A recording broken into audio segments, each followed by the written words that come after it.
Welcome back, everybody. Today I want to talk to you about one of my most all-time favorite lenses, and this will probably be a shocker to most of you because this lens is not even well liked by a lot of people, but I don't understand why. I'll go ahead and tell you what the lens is. It is the Sigma 24-105 F4. Yes, you heard me correctly, F4. It's not the new Canon 24-105 F8, which is $3,000. I paid brand new for this Sigma 24-105 F4, I think $1,100, maybe $1,000. And what had happened was my Canon 24-105 EF broke. So I thought, what the heck, let me try the Sigma. I had some Sigmas I liked. And so as soon as I put this thing on my camera, I noticed the color balance so much improved over the Canon version.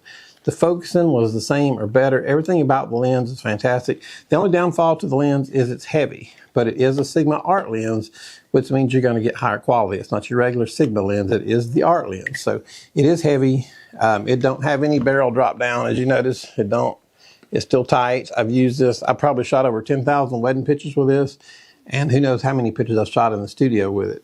I've had it for probably 8 years. Maybe not 8 years, probably had it for, I don't know, maybe 6 years. I don't know how long I've had it, to be honest with you. I'm bad with time. But anyway, it's a great lens. I do have a filter on the end of it. I know a lot of people don't want to put a UV filter on the end of it. But on some of my lenses, I do put UV filters because I just feel like it's better to break a $20 piece of glass than it is an expensive lens. So the 24-105, now you get a lot of range with it. You get the 24, you're only shooting at f4, but at 24, hey guys, I just want to take this second of your time. If you guys would please hit like and subscribe, it would go a long ways toward helping our channel and help us keep making these videos. Thank you. There is also a trend I've noticed in photography lately that everybody thinks they have to shoot at f2.8, and that's just not true. There's a lot of times you can't shoot at 2.8. If you're at a wedding and you're shooting 3 or 4 rows of people, you can't shoot that at 2.8. Only one line will be in focus, whichever one you focus on. Just because your camera goes to 2.8 or because you read an article about a beautiful shot that was shot at 2.8 does not mean that you have to shoot at 2.8. There are times that I shoot at f11. There's all kinds of needs for different f-stops. 2.8 gave us the pretty blurry background, and that's what everybody jumped on. And it is pretty in times, and it has its time, but not everything needs to be shot at 2.8. Use 4, use 5.6, use 8, use 11, use 16. There's a need for everything. That's why they're in here. Otherwise they'd build lenses that only go to 2.8 and don't move. So use your camera, go play with it, see what you like at different f-stops. Different cameras are going to be different, have different sharpness at different f-stops. So 2.8 isn't the only way to go. So anyway, just want to say that a 24 2.8 is not going to be a lot of difference between a 24 f4 when you're down on those lower numbers. And the 50 f4 on this is not too bad either. And where I make up, where like the 24-70, it does have the 2.8, and I've got a 24-70 Canon lens and I like it.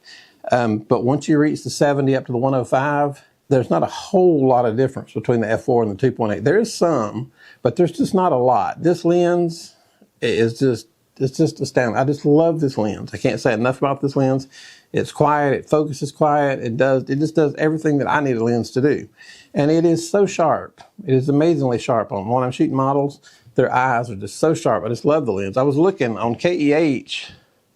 You can get one right now. Well, on Amazon, they got one for $7.99. I don't think that's new. On KEH, they had one, I think, for $6.71, which is a good price because KEH usually gives you a pretty good lens. I think it was rated excellent, so it'll be a really nice quality lens. But I just love this lens. I use it all the time.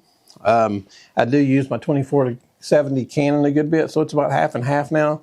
But if I have to grab this lens instead of the 24-70, I have no problem doing it. The only time I will grab the 24-70 over this one, if I have to make a choice, is for during the ceremony, because I do get that extra half a stop of light. But with the cameras we have now, like the Canon R6, the difference between 800 and 1600 is, you can't even hardly tell the difference. So that f4 doesn't mean as much as it did 20 years ago. So that's my opinion. I know a lot of you will disagree, and that's fine. We can all disagree. We all have what we like and what we don't like. And I do believe Sigma comes with a 3-year warranty. Don't quote me on that. But I think the last time I read it does come with a 3-year warranty compared to where Canon only comes with a 1 year.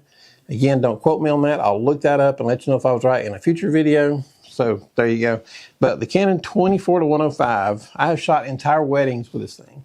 You know, the 24 is wide enough to shoot group shots. The 105 is tight enough to come in and shoot tighter shots. So this is the one lens that does it all, and it does it all well. So that's what I really like about it. So if you're in search of a 24 to 105 lens now and you don't want to pay $2,000 for the new Canon EF or $3,000 for the 24 to 70-2.8 RF, take a look at the EF mounts for Canon on the Sigma art lens. Make sure it's the art lens, not the regular lens.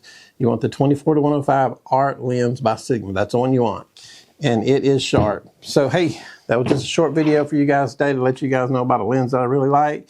And lenses are so expensive these days, and the focusing doesn't change. If you put this on a Canon R6 or any of the mirrorless cameras, put the adapter on, you're not going to notice any difference in the focusing, or at least I haven't.